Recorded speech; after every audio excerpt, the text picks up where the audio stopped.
Hey guys, it's Blyboy, and today we'll be going over none other than Marvel's Jack-O-Lantern. And we're going over him because, it's October, so who better than to go over the king of Halloween himself, Mad Jack. So, the first version of the character first fought Machine Man, and then he fought Spider-Man and became a Spider-Man villain. So the first version was none other than Jason Macendale. Now, this isn't the one we're going to mainly focus on, but Macendale was originally a CIA agent until he was considered too crazy to work for them, so he was fired.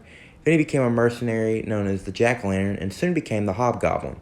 However, the one we're going over is the fifth Jack-O-Lantern, who first appeared in the 2011 Venom series, which instead of focusing on Eddie Brock, focused on none other than Flash Thompson, who at the time was actually in the military and suffered extreme injury while trying to protect one of the soldiers from a grenade blast.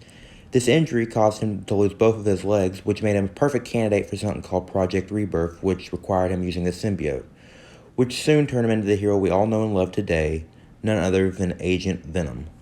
So this version of Jack-O-Lantern first appeared in the very first issue of that series, and when we're introduced to him, he shows up in this European city on a mission working for the Big Man. And the Big Man is this gangster, but anyway, he leaves his victims with their heads hollowed out with like a jack-o'-lantern. He uses gadgets such as a broom to fly on. He uses an acidic candy that once he drops it onto the victims, it burns their face off. And he also uses this ghost thing that would wrap around Venom during the fight. So this version of the Jack-O-Lantern is a lot more unstable than the one we've seen before. And he gets in a fight with Agent Venom in the very first issue, and it's during this fight that he tries to throw a bomb at Venom, and this completely backfires because Venom throws the bomb right back at him into Jack-O-Lantern's mouth, or the mask of his mouth, which then proceeds to completely explode and destroy his face worse than a lot of comic book injuries you could get. The fact he survived is a little surprising, but the dude's crazy. But we'll get into that in a couple seconds. And he looks worse than Two-Face, in my opinion. Like, you can't beat that. Like, good God almighty. Only a face a mother could love. Speaking of mothers, let's get into Jack's childhood. So, according to Jack, from what he told Venom, when he was younger, he was always a troubled child. And he really wasn't allowed to go out a lot. His parents were very strict, and he wasn't allowed to go trick-or-treating. However, one night he decided to sneak out and go trick-or-treating. And this led him to end up being gassed by none other than the Big Man himself when he went to the man's house. However, when he woke up in the man's basement, and at first he was scared, but the Big Man, he showed him that he wasn't a threat. Instead, he took the boy in almost like a son, and instead of, shunning him for his problems of mutilating animals, he helped him embrace that. He even taught the kid how to cut open a cat and put a bomb in it, which they then gave to a girl, which was filled with nails, so that probably killed her knowing them. Yeah, Jack screwed up. But anyway, he then trained him to become this assassin who killed a bunch of other gangsters and turned him into his personal mercenary. He then started to get his own calling card where he would hollow out the people's heads and turn them into jack-o'-lanterns. And this is exactly what he did to his parents.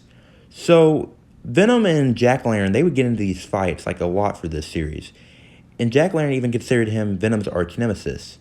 He even kidnapped Flash's dead dad's body and put it in a sewer, then lit it on fire after turning his head into a jack-o'-lantern, and he lit it ablaze, then attacked Flash Thompson.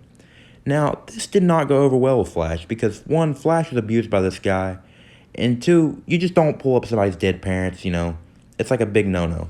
So they get in this big fight, and Flash ends up getting the upper hand.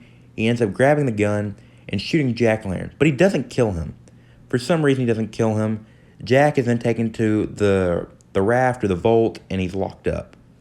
However, during a story called Deadpool and Black Panther, he returned to go after Deadpool. Now, this is a bad idea because Deadpool is just probably crazier than Jack-O-Lantern, and what does he do? He shoots Jack-O-Lantern's brains out.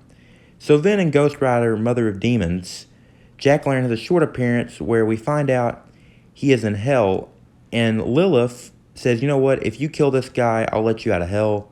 However, that guy is none other than Danny Ketch, the third Ghost Rider. So she is setting this man up for failure. And what does he do? He whoops the dude's ass, and then continues to stab the dude with a giant mythical sword. There's just no winning in this situation. You go up against Ghost Rider, unless you're a mythical, powerful being, like say Dormammu or Nightmare, you're not gonna win. You don't have a good chance. I'm gonna be honest, if I was a criminal, I saw Ghost Rider, I'm just gonna put the handcuffs on. Because there's not a good chance of you beating that. After getting his butt whooped by Ghost Rider, he then is killed and sent right back to hell, where he still remains to this day. We have not seen him in a while. But on another note, I would like to see him go up against Venom in some movie sometime. I'd love to see him like in the third one, or maybe another one somewhere down the line. But yeah, if you guys did enjoy the video, please leave a like, comment, and subscribe, and I will see you guys in the next one.